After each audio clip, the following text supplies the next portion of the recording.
नमस्कार दोस्तों, मैं स्वागत करता हूं आपका अपने YouTube चैनल क्रैक एग्जाम में। दोस्तों, प्राचीन भारत के इतिहास के क्रम में ये जो अगला वीडियो है, जो आज का वीडियो है, ये जैसा आप स्क्रीन पे देख पा रहे होंगे, गुप्तकालीन प्रशासन, समाज, अर्थव्यवस्था और धर्म के बारे में है। दोस्तों, मैं उम्मीद करता हूँ कि प्राचीन भारत की ये सीरीज आपको अच्छी लग रही होगी और इससे आपको बहुत ही फायदा मिल रहा होगा। अगर आपने मेरे चैनल को सब्सक्राइब नहीं किया तो चैनल को सब्सक्राइब कर लीजिए, ताकि मेरे द्वारा भविष्य में अपलोड की जाने वाली जितनी भी वीडियो हैं उसका नोटिफिकेशन आप तक पहुंच सके। तो चलो दोस्तों, वीडियो की शुरुआत करते हैं। तो आज का जो वीडियो है वो हमारा प्रशासन, समाज, अर्थव्यवस्था और धर्म के बारे में है, जो गुप्त काल में था। ठीक है दोस्तों, तो इस क्रम में जो पहला पॉइंट्स है वो हम यहाँ पे डिस्कस करते हैं। पहला पॉइंट है दोस्तों प्रशासन। अब प्रशासन में क्या होता था दोस्तों, मौर्य राजा थे, उनके विपरीत जो गुप्त राजा थे, इन्होंने अपने आप को परमेश्वर, महाराजा धीराज, परम भट्टारक आदि आडंबरपूर्ण उपाधियां धारण की थी। इसलिए उनको राजा देवीय अधिकार रखता था। राजा देवीय अधिकार रखता था। राजा सोचता था कि वही देवता है और देवता के रूप में उसकी पूजा करनी चाहिए और देवता की तरह ही उसके साथ व्यवहार करना चाहिए। तो गुप्त साम्राज्य के जितने राजा थे वो अपने आप को परमेश्वर मानते थे, इसलिए वह एक देवीय अधिकार रखता था। ठीक है दोस्तों, दूसरा बिंदु देखते हैं। मौर्य के समान केंद्रीकृत व्यवस्था नहीं थी, परंतु राजा का विशेष महत्व था। जैसे मौर्य साम्राज्य को मैंने एक बार करवाया था पिछले वीडियो में, वहां पे आप जाके देख लेंगे।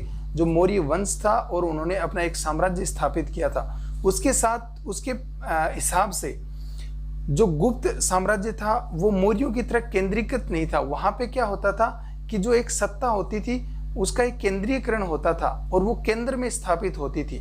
ठीक है, जो राजा होता था उसमें सारी शक्तियां निहित होती थी और उसके नीचे कुछ मंत्री होते थे जो उस साम्राज्य के शासन को चलाते रहते थे। लेकिन मौर्य साम्राज्य के विपरीत जो गुप्त साम्राज्य था उसमें केंद्रीकृत व्यवस्था थी नहीं। ठीक है दोस्तों, उसमें जो सत्ता थी वो अलग अलग हिस्सों में बटी हुई थी। मैं आपको वो आगे बताऊंगा। बाद में सामंती व्यवस्था का तेजी से विकास हुआ। सामंती व्यवस्था क्या थी दोस्तों, क्योंकि इस गुप्त साम्राज्य में जो भूमि दान देने की प्रथा थी वो शुरू हो गई थी, इसलिए नए नए सामंत थे वो उभर कर सामने आए थे और सामंती व्यवस्था का तेजी से विकास हो गया था। अब गुप्त साम्राज्य किस प्रकार बटा हुआ था मैं वो आपको बताता हूँ। तो सबसे ऊपर वाली जो इकाई होती थी वो देश होती थी, उसके नीचे भुक्ति, उसके नीचे विषय, और जो सबसे छोटी इकाई होती थी वो दोस्तों ग्राम होती थी। ठीक है दोस्तों, तो जो आगे देखते हैं, जो देश का प्रभारी होता था वो गोपना होता था। देश का प्रभारी गोपना होता था। जो भुक्ति का प्रभारी था वो उपरीक होता था। उपरीक होता था। ये प्रश्न बार बार परीक्षाओं में सीधे सीधे पूछ लिए जाएंगे कि गुप्त साम्राज्य के अंतर्गत जो भुक्ति था उसका जो प्रभारी था वो कौन होता था, तो उपरीक होता था। देश का गोपना होता था। विषय का विषयपति होता था और ग्राम का ग्रामिक होता था।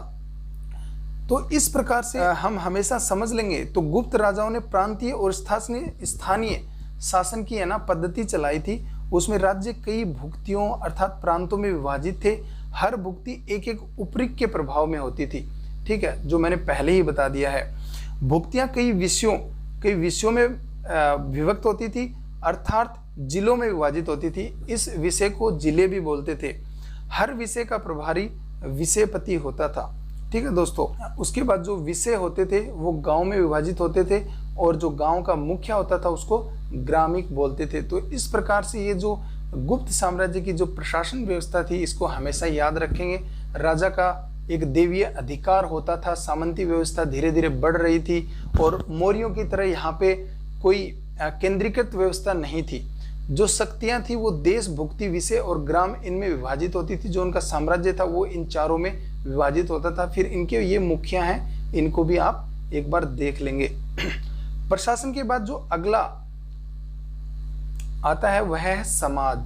समाज वर्ण व्यवस्था में जटिलता बढ़ी थी।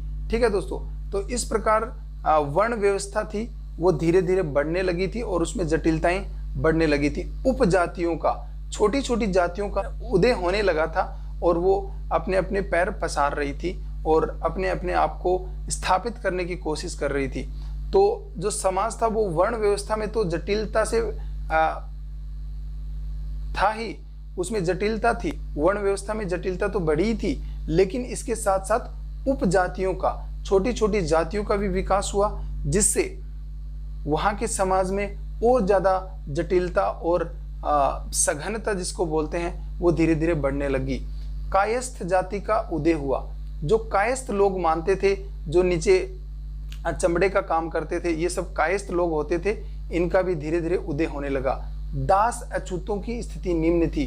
जो दास होते थे, लगभग खेती का काम जो करते थे, उनकी जो स्थिति होती थी, जो जिनको समाज में अछूत माना जाता था, उनकी स्थिति थी वो बिल्कुल निम्न थी। आगे स्त्रियों के लिए भी एक पॉइंट दिया गया है जिसमें स्त्रियों की स्थिति निम्न बताई गई है। स्त्रियों की स्थिति थी वो निम्न हो गई थी, क्योंकि इसका प्रमाण है वो 510 एडी में जो एरन अभिलेख था, महिलाओं के सती होने का पता चलता है। तो उस टाइम पे जो सती प्रथा थी वो अपने चरमोत्कर्ष पर थी। तो 510 ईस्वी में एरन अभिलेख से इसका प्रमाण मिलता है कि वहाँ पे स्त्रियों की सती प्रथा की जो ये एक कुरीति थी, ये समाज में व्याप्त थी, जिससे जो स्त्रियों की स्थिति थी वो बिल्कुल निम्न हो गई थी। तो इस प्रकार समाज के बारे में हमेशा याद रखेंगे कि स्त्रियों की स्थिति बिल्कुल निम्न थी, क्योंकि पति के मरने पर उसकी पत्नी का पति की चिता में आत्मदेह करने का जो उसकी जो जानकारी है वो एरन अभिलेख से मिलती है। इसकी जो जानकारी हमें मिलती है वो कहाँ से मिलती है? वो 510 एडी में एरन अभिलेख से मिलती है कि महिलाएं वहाँ पे सती प्रथा को, अपने पति मर जाने के बाद सती प्रथा को फॉलो करती थी, सती प्रथा का अनुसरण करती थी और पति की चिता के साथ ही अपने आप को जिंदा जला लेती थी। तो इस प्रकार स्त्रियों की स्थिति वहाँ पे निम्न थी। अगला बिंदु हम देखेंगे अर्थव्यवस्था के रिलेटेड दोस्तों। अभी चूंकि क्या था, गुप्तकालीन जो आर्थिक जीवन था उसकी कुछ झलक हमें जो चीनी बौद्ध यात्री फाहियान से मिलती है, जो गुप्त साम्राज्य के विभिन्न भागों में घूमा था। जो फाहियान था वो चंद्रगुप्त द्वितीय के समय भारत आए थे और उन्होंने गुप्त साम्राज्य के विभिन्न भागों में घूमकर और यहाँ पे पता लगाया था और यहाँ पे अपनी स्टडी की थी, अध्ययन किया था। तो उससे हमें गुप्तकालीन अर्थव्यवस्था के बारे में जानकारी मिलती है। ठीक है, तो इस प्रकार जो अर्थव्यवस्था का मुख्य आधार थी वो कृषि व्यवस्था थी। कृषि व्यवस्था से ही उनकी जो आमदनी होती थी और कृषि से ही वो अपने साम्राज्य का काम चलाते थे।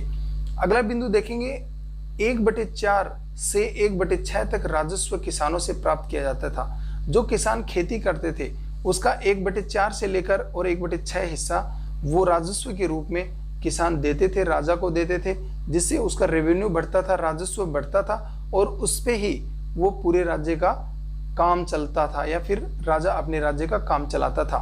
व्यापार के लिए श्रेणी व्यवस्था थी जिसका अध्यक्ष ज्येष्ठक कहलाता था।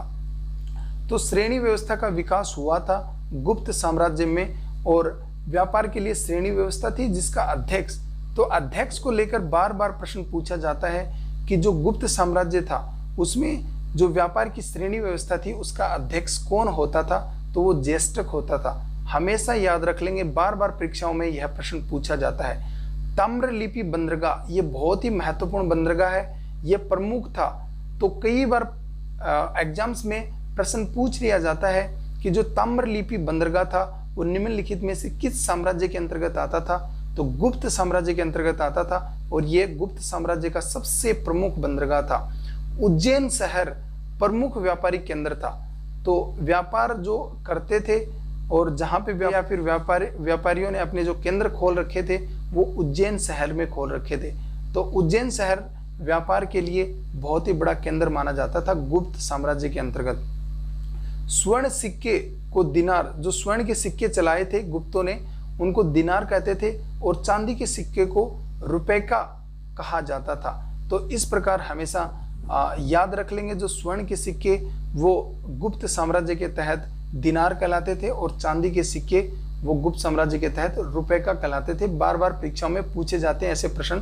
तो मैं दोस्तों आपको बार बार बोलता हूँ, जब भी आप मेरे वीडियो देखते हैं आपकी एक नोटबुक और एक डायरी, नोटबुक या फिर डायरी दोनों में से कोई एक और पेन लेके साथ बैठिए। जो जो इम्पोर्टेंट पॉइंट्स हैं मैं वो इम्पोर्टेंट पॉइंट्स यहाँ पे शामिल करता हूं जो आपकी परीक्षाओं के लिए महत्वपूर्ण होते हैं, और यहाँ से ऑब्जेक्टिव्स डायरेक्ट पूछ लिए जाते हैं। ठीक है दोस्तों, मेरी स्ट्रेटेजी, मेरी रणनीति है वो यह रहती है कि मैं सबसे पहले आपको एक टॉपिक समझाता हूं, उसके बाद उसके क्वेश्चन आंसर कराता हूं, ताकि आपको वो क्वेश्चन आंसर करने में ज़्यादा दिक्कत ना हो, ताकि आप उन चीज़ों को अच्छी तरह से समझ जाएं। भूमि दान का विस्तार हुआ क्योंकि सामंती व्यवस्था बढ़ रही थी गुप्त साम्राज्य के अंतर्गत। क्यों बढ़ रही थी? क्योंकि भूमि दान का विस्तार हो रहा था। जैसे जैसे भूमि दान हो रहा था तो जिन लोगों के पास ज़्यादा जमीन जा रही थी वो सामंत बन बैठे थे, और उसका कारण था भूमि दान। ठीक है दोस्तों, इस प्रकार जो अगला पॉइंट्स वो देखेंगे हम धर्म से रिलेटेड। गुप्त शासक वैष्णव धर्म को मानते थे। अब गुप्त शासक किस धर्म को मानते थे? परीक्षा में प्रश्न पूछ लिया जाता है। वैष्णव धर्म को। ये विष्णु के उपासक थे तो इसलिए वैष्णव धर्म को मानते थे। मंदिर निर्माण का कार्य प्रारंभ हुआ था। इस काल में ही मंदिर निर्माण का कार्य प्रारंभ हुआ था। ये हमेशा ऐसे ऐसे पॉइंट्स हैं दोस्तों, ये बुलेट पॉइंट्स हैं, ये हमेशा याद रख लेंगे। नोटबुक या डायरी में अपनी एंट्री बना लेंगे और हमेशा इनको याद रखेंगे, बार बार रिवाइज करेंगे। अगर आपने नोटबुक और अपनी डायरी में एंट्री भी नहीं बनाई है तो बार बार मेरे वीडियो देखेंगे तो आपको बिल्कुल एकदम क्लियर हो जाएगा कि इसमें क्या पूछा गया है और गुप्त साम्राज्य से महत्वपूर्ण पॉइंट कौन कौन से हैं, जिसमें उसके प्रशासन से रिलेटेड, उसकी अर्थव्यवस्था से रिलेटेड, उसकी समाज की स्थिति से लेकर, उसके धर्म से लेकर। ठीक है दोस्तों, इस काल में जो प्रमुख मंदिर था वो कौन था? कौन सा मंदिर था? वो झांसी में देवगढ़ का दशावतार मंदिर था। ये बहुत ही महत्वपूर्ण था। ये मंदिर कहाँ पे स्थित था? ये झांसी में स्थित था। झांसी कहाँ पे स्थित है?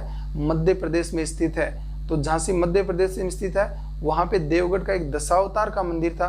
ये बहुत ही प्रमुख मंदिर था।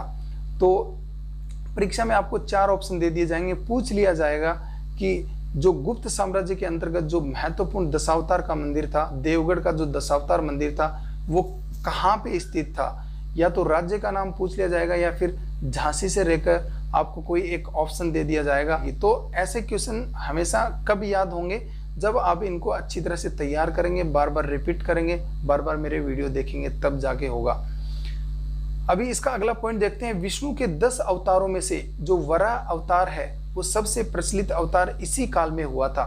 जो विष्णु ने 10 अवतार लिए थे, अलग अलग 10 अवतार लिए थे, तो जिसमें से वराह अवतार है, वराह अवतार वो सबसे प्रचलित अवतार वो इसी काल में हुआ था। वराह अवतार से लेकर बार बार परीक्षाओं में प्रश्न पूछा जाता है कि जो विष्णु का 10 अवतारों में से जो वराह अवतार था वो किस काल में हुआ था, किस साम्राज्य के तहत हुआ था, किस वंश के तहत हुआ था। तो हमेशा याद रखेंगे गुप्त वंश, गुप्त साम्राज्य के तहत ही जो विष्णु का वराह अवतार वह हुआ था।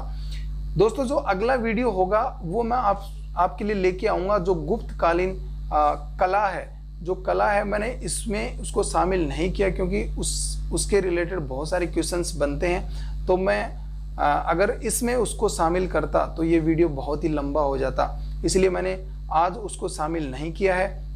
मैं अगले वीडियो में एक कला का वीडियो कराऊंगा, फिर उससे जो नेक्स्ट वीडियो होगा वो गुप्त काल से संबंधित सारे जो प्रश्न उत्तर हैं वो करवाऊंगा। ठीक है, तो मेरे वीडियो को अंत तक हमेशा देखिए क्योंकि यहाँ पे बहुत कुछ आपको जानने को मिलता है, सीखने को मिलता है। मैं उम्मीद करता हूँ कि आपको यह वीडियो पसंद आया होगा। अगर अब भी आपने मेरे चैनल को सब्सक्राइब नहीं किया तो सबसे पहले उसको सब्सक्राइब कर लीजिए, और अगले वीडियो में कुछ रोमांचक प्रश्नों या फिर रोमांचक टॉपिक के साथ फिर से मुलाकात होगी। तब तक के लिए बाय बाय।